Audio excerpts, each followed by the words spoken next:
Olá,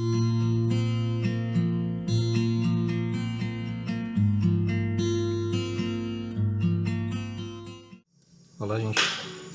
Meu nome é Marcelo, sou neurocirurgião. Vou estar falando aqui para vocês um pouco sobre a anatomia dos ventrículos cerebrais.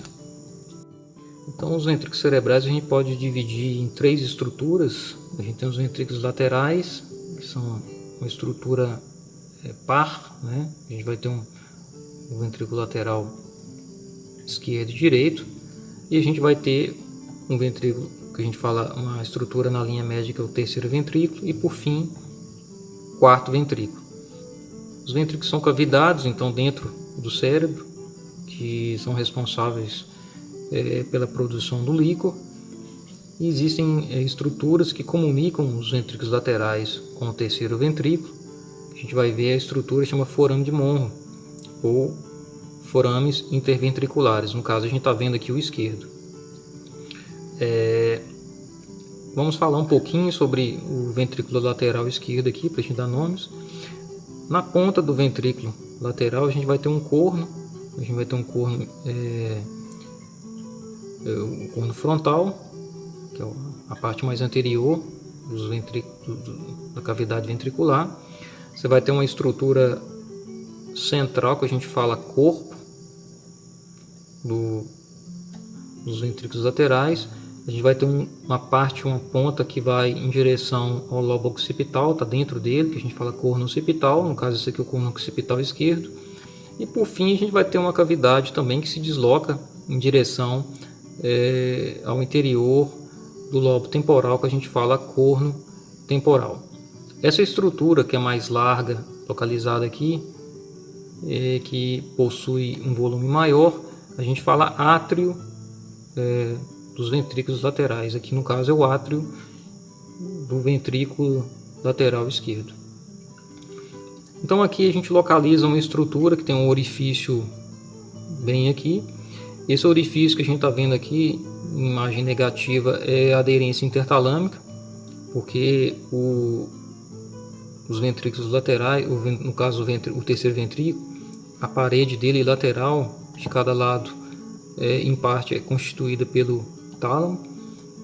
Então essas estruturas aqui dessa região anterior do ventrículo, do terceiro ventrículo, são estruturas que estão em contato direto com a lâmina terminal, com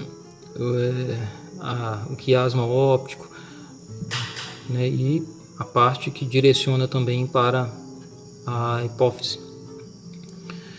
E essa estrutura que começa do terceiro ventrículo aqui e vai até o quarto ventrículo, na verdade, é o aqueduto cerebral.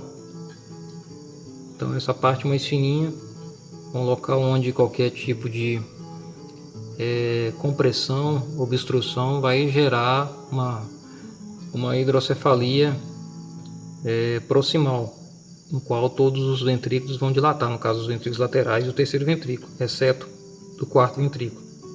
Então é um ponto muito sensível. Então qualquer tumor que exista no mesencéfalo ou no epitálamo, ou massas que estão localizadas especialmente no cerebelo, podem comprimir o aqueduto, levando a uma hidrocefalia obstrutiva ou não comunicante. Por fim, a gente chega aqui ao quarto ventrículo. Aqui a gente está vendo uma abertura lateral, ou abertura de Lusca. E essa outra estrutura é a abertura mediana, ou forame de Magende, está bem aqui. E aqui a gente teria, né, uma continuação do quarto ventrículo com o canal central da medula. Então nessa visão nós temos uma visão anterior dos ventrículos cerebrais. Então isso aqui são os ventrículos laterais. A gente está vendo bem aqui, ó, essa região toda. A gente está vendo aqui o corno frontal, no caso o esquerdo, corno frontal direito, o corno temporal esquerdo, corno temporal direito.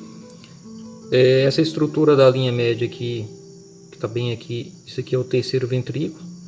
Só lembrando que o terceiro ventrículo, então, ele comunica com os ventrículos laterais através desse forame, dessa comunicação, que é o forame de Monro ou forame interventricular.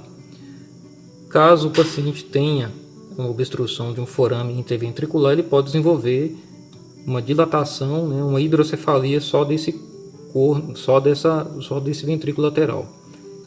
Então, é uma coisa que pode acontecer, né, em alguns casos.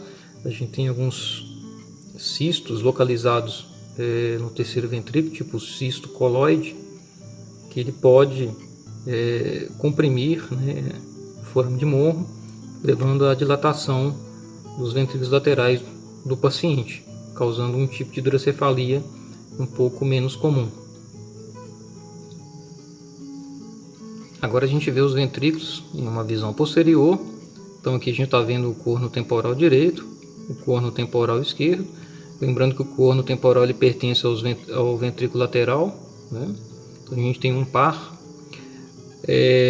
Aproximadamente aqui eu estou vendo o átrio do ventrículo, que é uma região que tem uma maior, como se fosse uma câmara, uma parte maior, mais espaçosa, né, dos ventrículos laterais.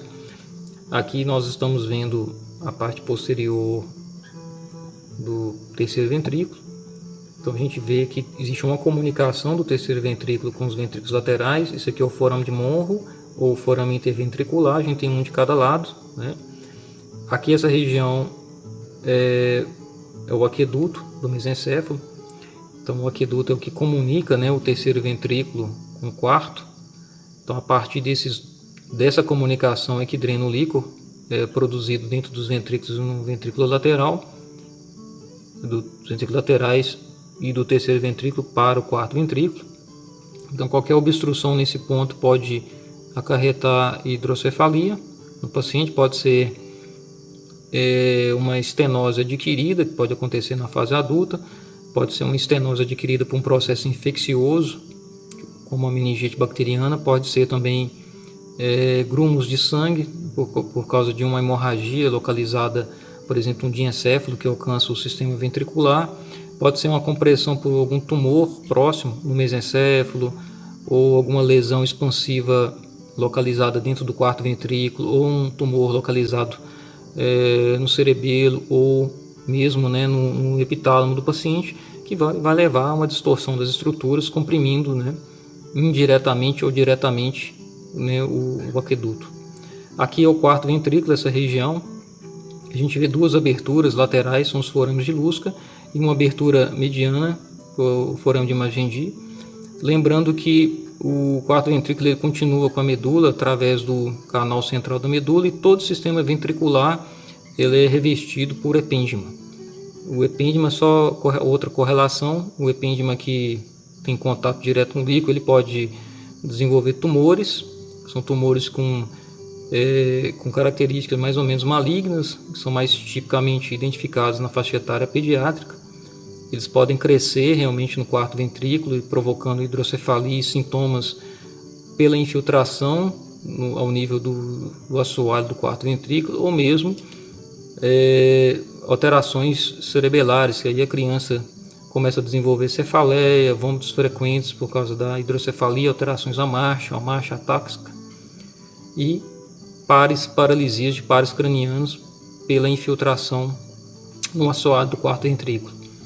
Então tem essa correlação importante. E claro que qualquer tumor que esteja no quarto ventrículo pode comprometer a drenagem do líquor, levando a quadros mais ou menos graves de hidrocefalia. Só lembrando característica do líquor, o líquor ele tem, a gente troca todo o líquor do sistema ventricular. Eu estou falando de um adulto, em torno de 3 vezes ao dia.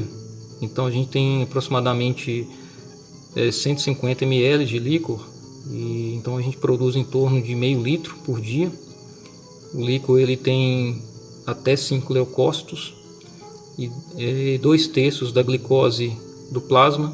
Então um paciente que tem 100 mg por decilitro de glicose no sangue, ele teria em torno de 66, né,